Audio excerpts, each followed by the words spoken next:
Science, technology and innovation is expected to drive the fifth industrial revolution. And Kenya has not been left behind, and that's why in 2013 the government did manage to set up the Kenya Innovation Agency to drive and deepen innovation in the country. Tony Omwansa Doctor is the CEO in charge of Kenya. He's joining us now on this week's episode of Inside Government. He's going to give us a status update of where we are in terms of innovation, technology as well as science. Thank you very much indeed, Dr. Ali, for joining us here. I want first of all to hear from you. I mean, a couple of days ago, you held a highly successful Kenya Innovation Week, the African chapter. Would you want to take us through some of the key highlights of that critical meeting? Thanks very much, O'Brien, for having me. Between the 25th and the 29th of November, we held the fourth edition of Kenya Innovation Week. It was an African flavor. This is where we rallied over 30 countries here in Nairobi to engage on how we grow in country-level innovation ecosystems and how we interface among ourselves and exploit emerging opportunities.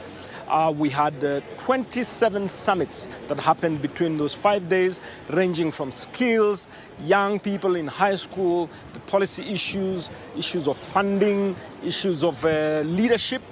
For example, we hosted a summit for vice chancellors, 14 of them, who are graduating from a 6-month program of being an entrepreneur leader. We had sessions to do with intellectual property.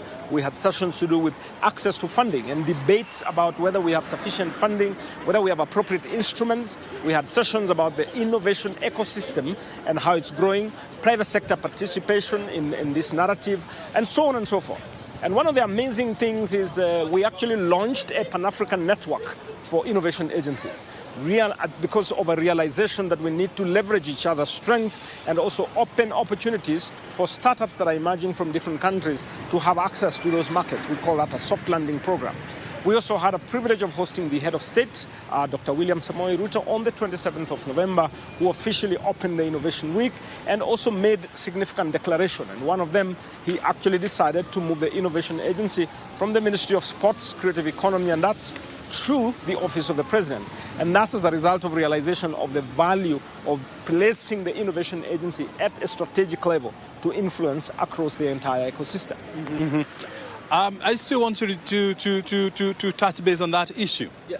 When the agency was set up in 2013 under the Science, Technology and Innovation Act of 2013, Kenya was placed under the Ministry of Education. Correct. With time, it was placed under the Ministry of Sports, Correct. Youth and Youth Affairs. Yeah. And now the President has directed that Kenya be positioned under his docket, that is the presidency. What are the implications of this? So first of all, that movement demonstrates that you're needed everywhere.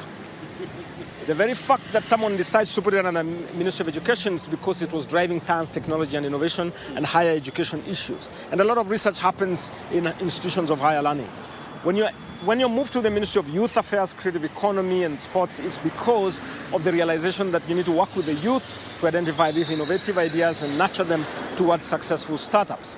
If you ask me, there are people who wondered why it is not in the Ministry of Trade, because you're going to be dealing with trading because of this. There's a lot of innovation in trade. Exactly. Others would say, why is it in the Ministry of ICT? Because there's a connection with ICT which is very strong. In fact, the parliamentary committee that oversees that ministry is called Parliamentary Committee for ICT and Innovation.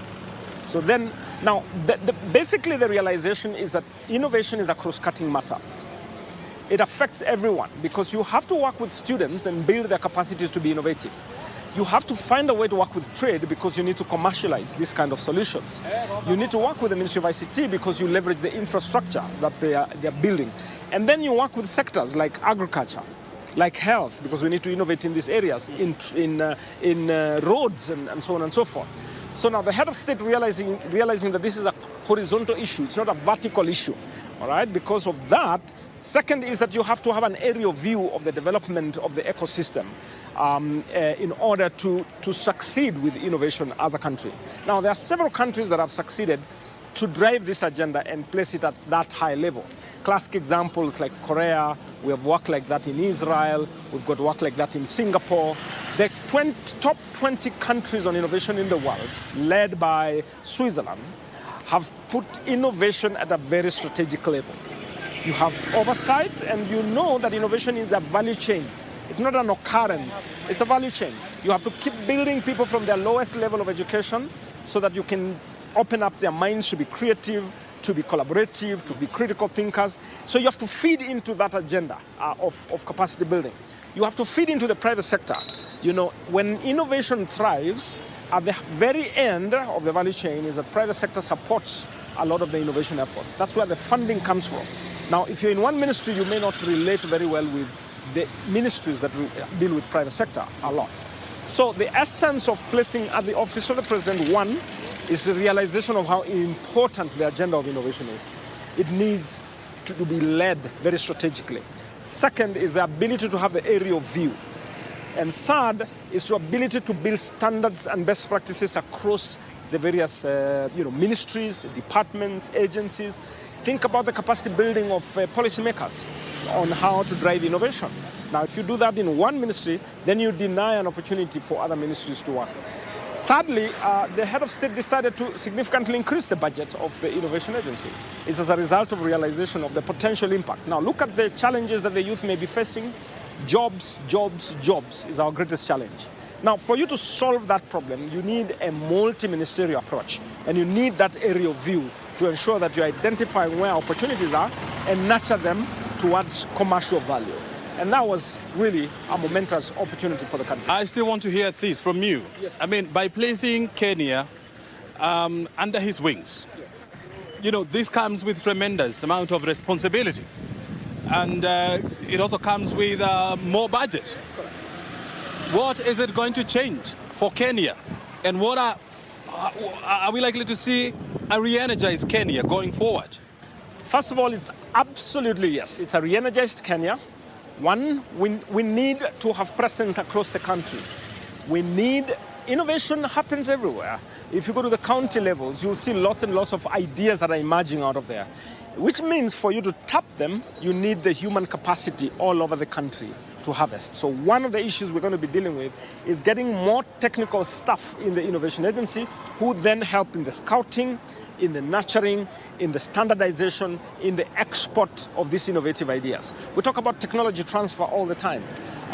Technology emerges from institutions like universities, TVETs, research centers. The universities are more than 60 already as we speak. TVETs are 200 plus. Now you need a lot of manpower to be present. Secondly, you need a lot of capacity to build the knowledge gap, to address the knowledge gap around how innovation is managed across the country. Right? Now we've got so many innovation hubs that have emerged across the country, some set up by county government, national government, private sector, donors, and so on and so forth. And we've got to coordinate ourselves effectively. So the human capacity and infrastructure that we need for the innovation agency to harvest and build these ideas to commercial value is going to be addressed now. Second is the resources that these ideas need to be developed further. So the head of state was clear. He's extending immediately a request to the National Assembly to allocate 1 billion Kenya shillings towards the startup support. Now, over there, we have already designed the infrastructure or the instruments that we need. First of all, young ideas need what we call de-risking funding. This is funding that helps these ideas to become less risky for private sector to invest in them. And so we will have an instrument specifically for that. We've got an instrument for research ideas that are of commercial value to be de-risked so that private sector can come in and invest in them. And so we're going to have an instrument around commercialization grants. And then we are also going to have an instrument around a startup private sector matching fund. In the sense that if you already have a very successful startup and there is a private entity or an investor who is willing to inject resources, government can put in some money and then invite private sector to put in some money as well for you to support these ideas. It's very important for us to remember that ideas, innovative ideas, are scaled through private sector efforts, not by government. It's through private sector efforts. But you must attract the private sector to come in. That's why you're de-risking and you're making it more comfortable for private sector to invest. And so we're going to have a similar instrument for that purpose of matching. And this happens in some of the leading countries in the world. It's a best practice. Therefore, you can see a more energized innovation agency and programs of the innovation agency in the coming 1 year and beyond. When you look at Kenya and innovation, I mean, we are one of the leading lights here in Africa. and more so in the sub-Saharan Africa. But when you move to the global level, and I was going through the Global Innovation Index, where they look and value the level of innovation in a country. And according to their 2024 statistics, Kenya is placed as number 96 out of 133 countries that were surveyed. This, of course, is not a pretty place to be. What is your agenda in moving Kenya's innovation index forward? O'Brien, brilliant question, because one of the measures of success is how do you stack up, all right? Now, position number 96 is an improvement from last year. Let's start from there. We were position 100 and moved to 96 in 1 year. That's a progression, but not as great as I wanted it to be. Part of the reason why we rank that way is because data is not very well submitted. All right, now data that helps to determine the global ranking comes from different sectors. Education, for example, you need to show how many STEM graduates do you produce per year. If you look at sectors like Ministry of ICT, where you're looking at infrastructure that supports innovation.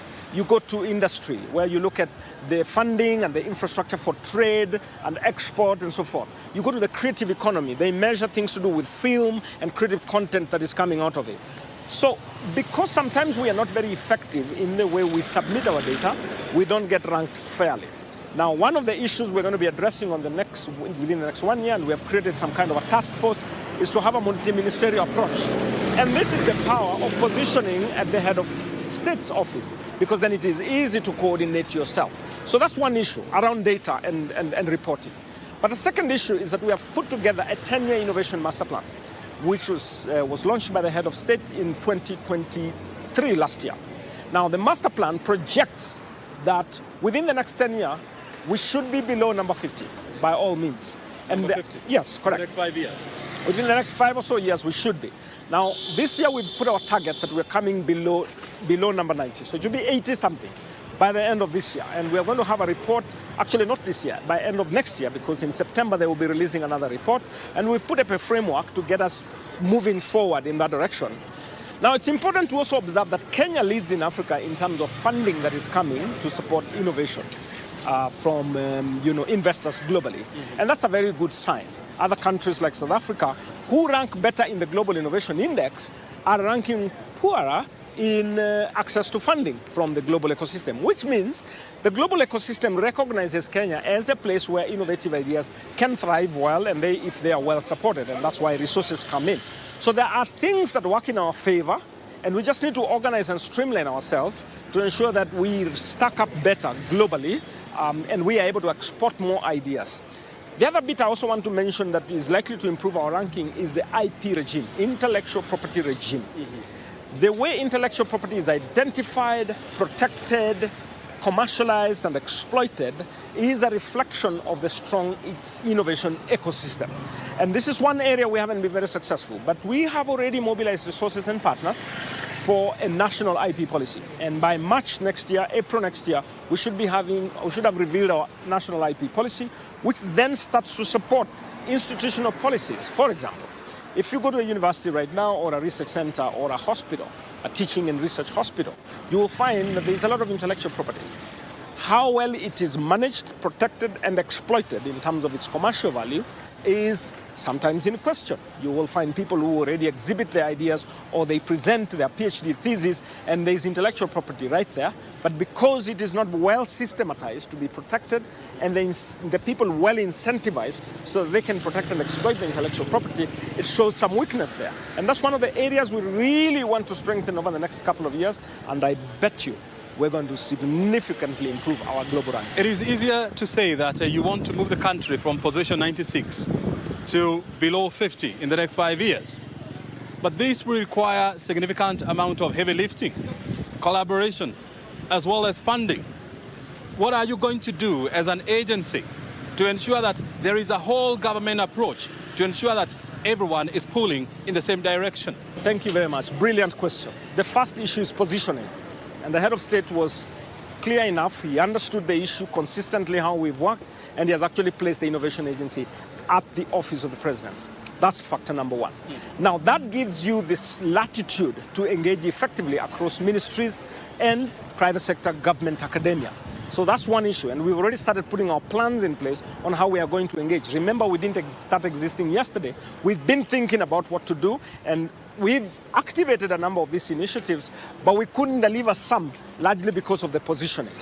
The second issue is we've already worked on a cabinet memo, all right, around the Global Innovation Index. And we've framed how we're going to address it, and it's going to be discussed by Cabinet. It's already been endorsed by the Cabinet Secretary. It's going to be signed off by Attorney General and the National Treasury Cabinet Secretary, after which it gets discussed in Cabinet.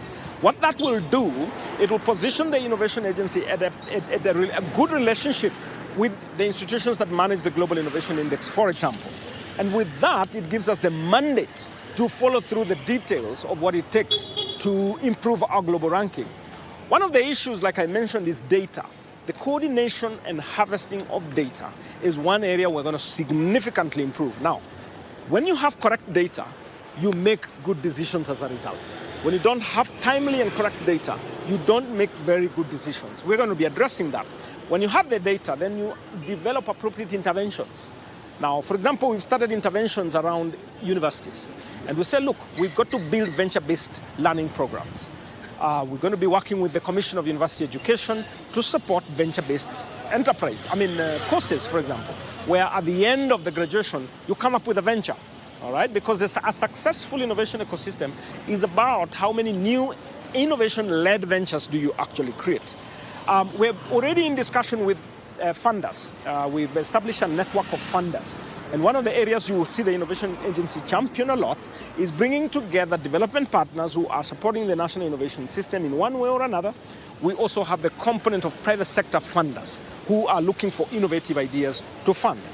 We need to incentivize them, that's one, for them to actually put in more resources. If today I were to ask you, you are a high net worth person, as I see you, the question is how many startups have you invested in?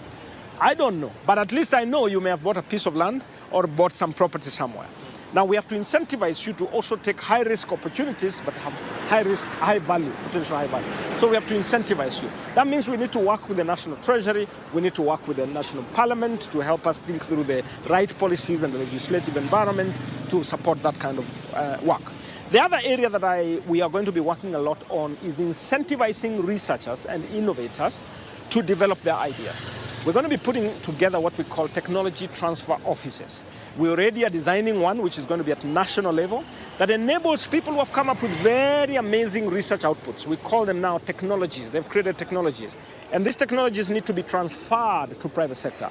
We call that technology transfer. And we're setting up offices which are called technology transfer offices. That then and private sector will be linked so that they can pick up technologies that are potentially scalable so they can invest in them and get returns.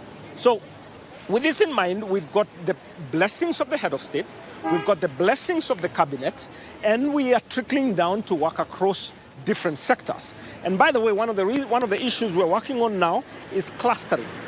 Now, you see, you cannot be successful in innovation in everything. You have to know what your competitive edge is. So we've identified clusters that we think are going to be extremely impactful as when they get supported. One of them being the agriculture, bioeconomy. We're looking at tourism because it has the potential to create a lot of jobs. We're looking at space. Think about space. There is an opportunity in space to innovate for space. Healthcare is another area we're looking at. Sport is another area we're looking at. You know, we are very successful sportmen. Now, what if we improve the technology that drives sports? Wearables, sensors, shoes, for example, and improve the technologies that we're using for sports. So those are some of the areas we're looking at. And then, last but not least, if you go to Kisumu, for example, you will find work around the lake.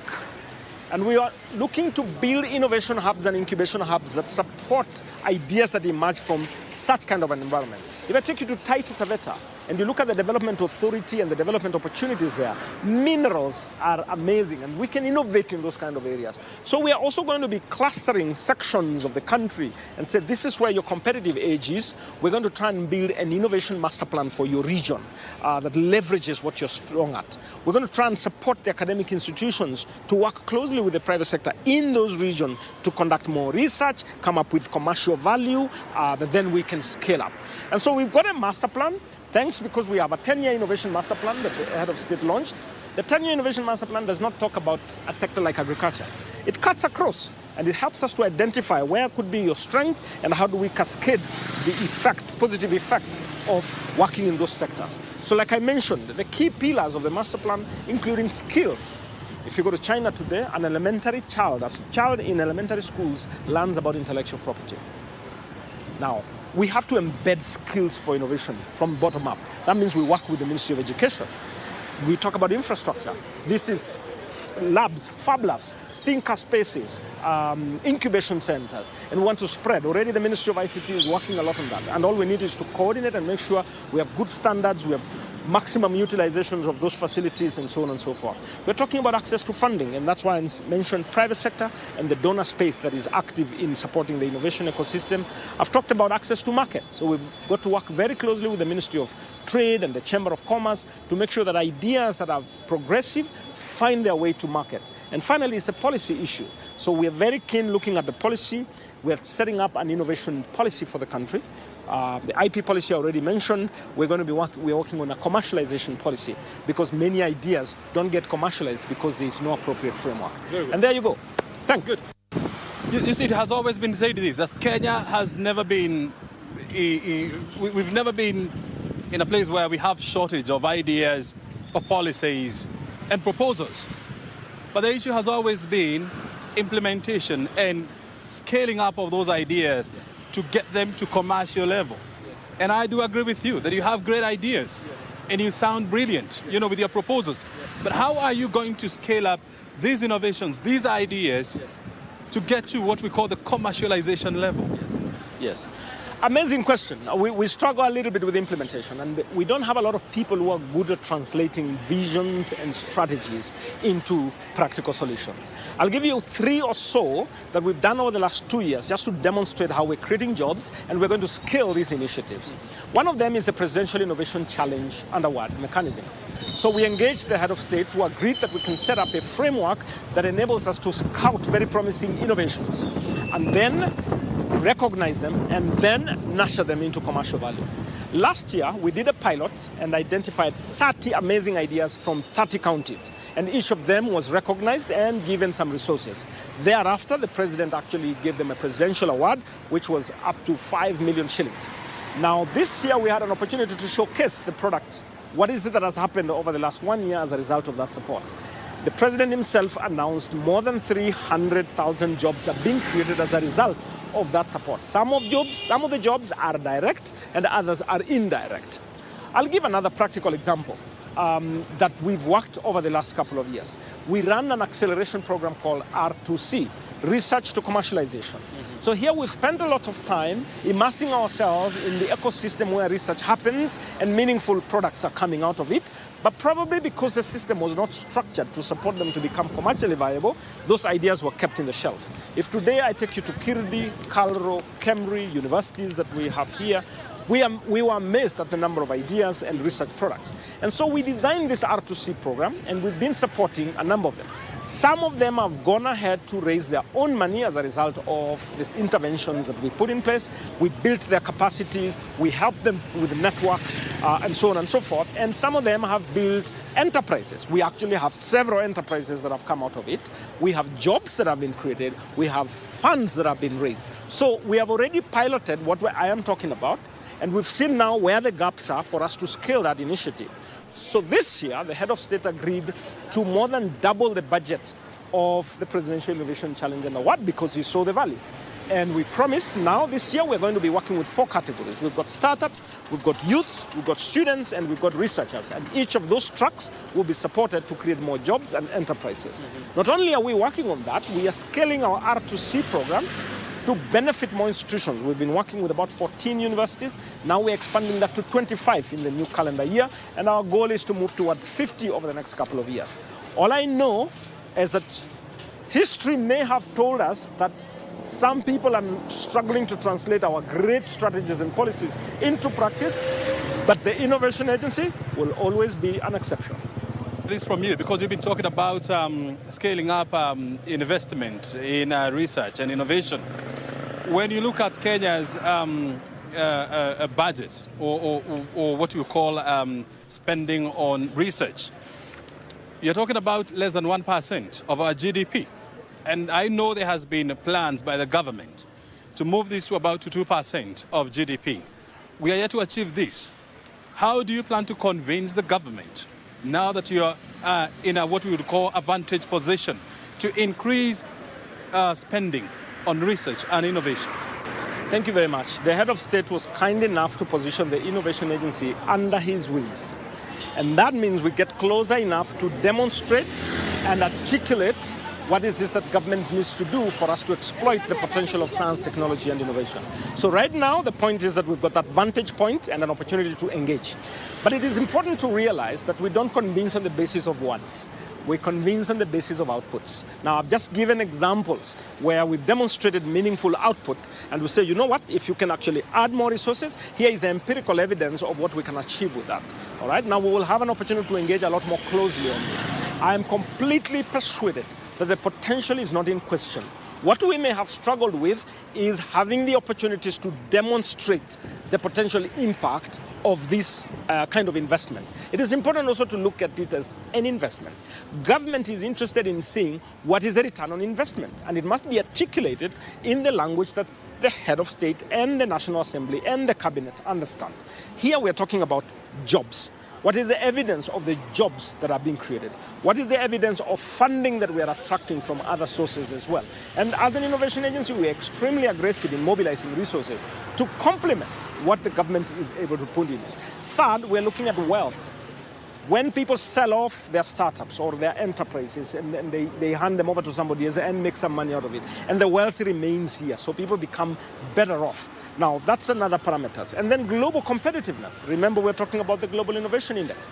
I committed to the head of state that we are significantly going to work on this over the next couple of years to show that your leadership has paid off. The moment you improve in your global ranking, you become a point of attention. Globally, people want to connect with you, they want to support, they want to invest, they want to come and build their startups here.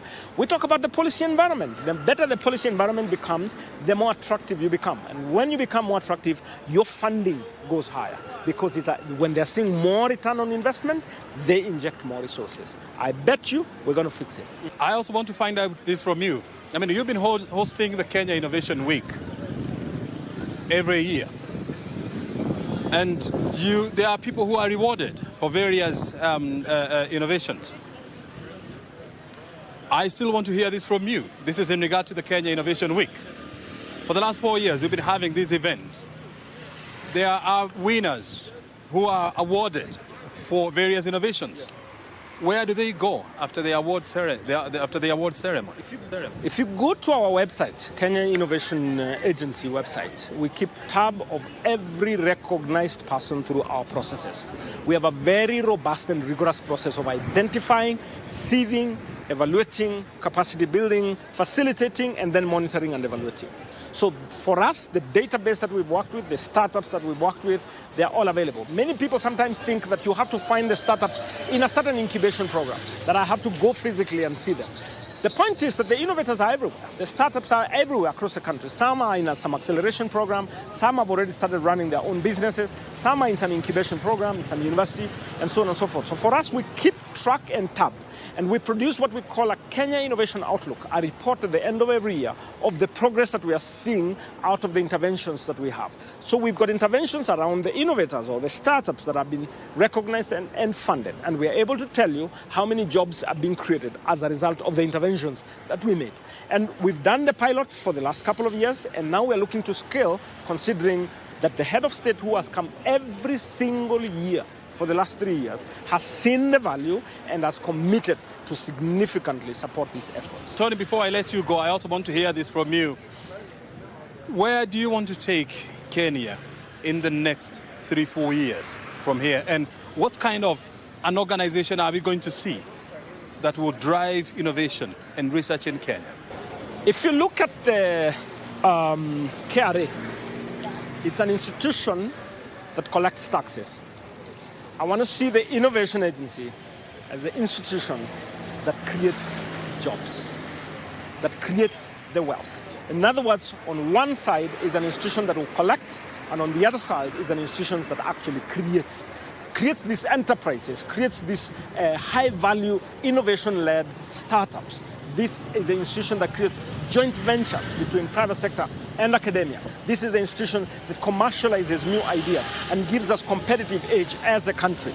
And so the positioning of the Innovation Agency in the next couple of years is that institution that leads in the conversion of meaningful ideas, well thought and researched ideas into startups and innovation-led enterprises. And I see this institution being a tier 1 parastatal within the next 5 years.